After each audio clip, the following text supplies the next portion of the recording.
dhalika la ayatin liqaumin yatafakkarun. Allah tabarak wa taala yasema katika alama zake ameumba wanaume, amewaumbia wanawake ambao kwamba waweze kuishi nao. Wajala bainakum mawaddatan wa rahma, na Allah akajalia baina yao kwamba kuna kipindi ni cha furaha na kuna kipindi cha kuhurumiana.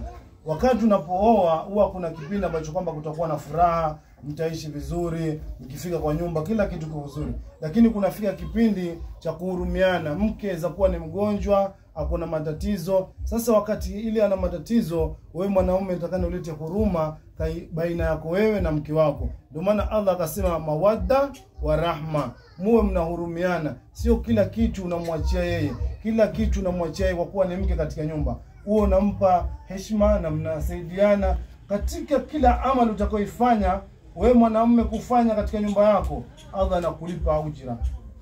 Ukimsaidia mke wako kufua nguo, Allah anakulipa ujira. Mke wako akikufulia nguo zako anapata thawabu. Kila kitu mnachokifanya katika nyumba yenu, madamu ushaoa ndoa ya halali, kila mnachokifanya ni thawabu.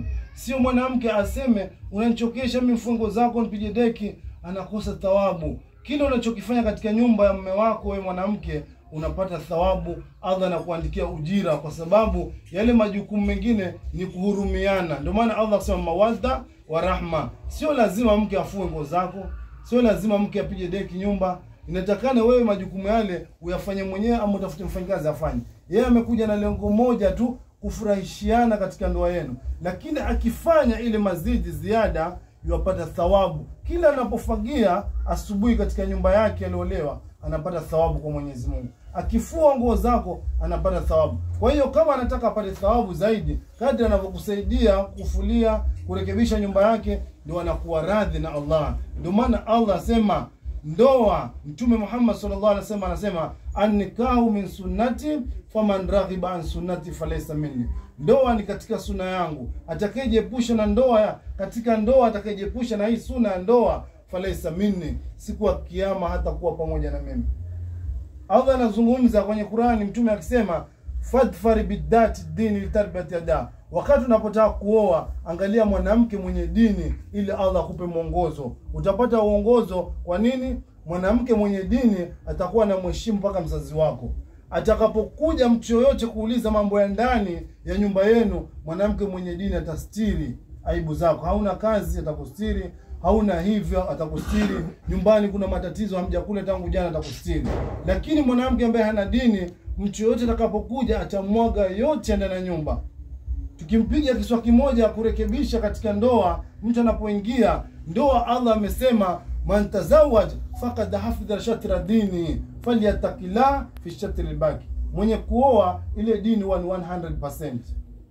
Ukioa tu leo, Allah anakupa 50, inabaki 50. Allah anasema fadfar bidati din, wakwambia fattaqillah fi shatri albaki. Ile nusu iliyobakia Allah akwambia umuogope, yani uswali, ufanye mambo yanamridhisha Mwenyezi Mungu, ufunge, ufanye mambo mazuri mazuri ya kumridhisha Allah, ili ukamilishe ile 50 iliyobakia. Hata kama 99, soteni sisi kuingia peponi ni huruma ya Mwenyezi Mungu. Hakuna mtu ataingia peponi hivi hivi, mpaka Allah huruma yake ndio ataingia peponi. Kwa hiyo hii nusu uliyoipata angalau uongeze, hata kama ni 20 ama 30%, ili Mwenyezi Mungu siku ya kiyama ile huruma yake akuingize katika pepo. Mwanamke mwenye dini yule mwenye kustiri aibu za mume wake, aibu za boma. Sio wewe umeoleka umefika katika boma, wewe ndio chanzo cha kuwagombanisha watu katika boma lao. Bwanako alikuwa anaelewana na wazazi wake, wewe umeolewa umefika, wewe ndio chanzo cha kubomoa.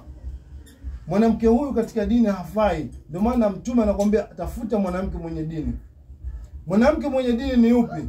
Tukipiga kiswa kimoja, Saidina Ibrahim alimtembelea mwanawe Ismail siku moja. Alipomfikia katika nyumba, akabisha Nabii Allah Ibrahim katika ile nyumba. Alivyobisha, mke wa Nabii Ismail akatoka. Akaulizwa na yule baba mzazi ambaye ni Ibrahim alayhi salam, akauliza vipi muendeleaje na ndoa yenu?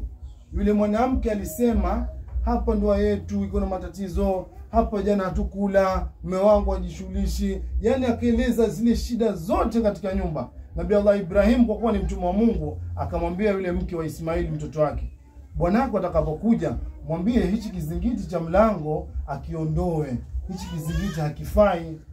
Sasa yule mwanamke hakuelewa, wale ni manabii wanaongea kwa mafumbo. Alivyoenda Nabii Allah Ibrahim, Ismaili alivyokuja, kwa kuwa naye ni nabii, akaelezwa na mke wake, baba amekuja, akaniuliza tuendelea vipi.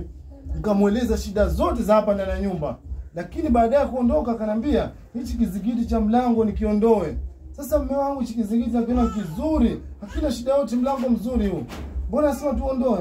Akasema, hukumuelewa babangu. Babangu amesema hivi, kad amarani rabbi, kad amarani abi an utalikaki.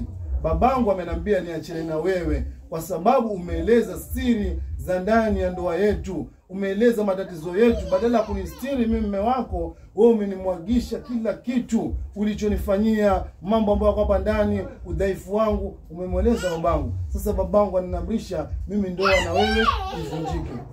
Kwa hiyo mwanamke kustiri mambo ya ndani sio shida yoyote. Tunapiga simu nyumbani unaeleza matatizo, sio shida yoyote tunasema ndani ya nyumba. Hao ni makosa.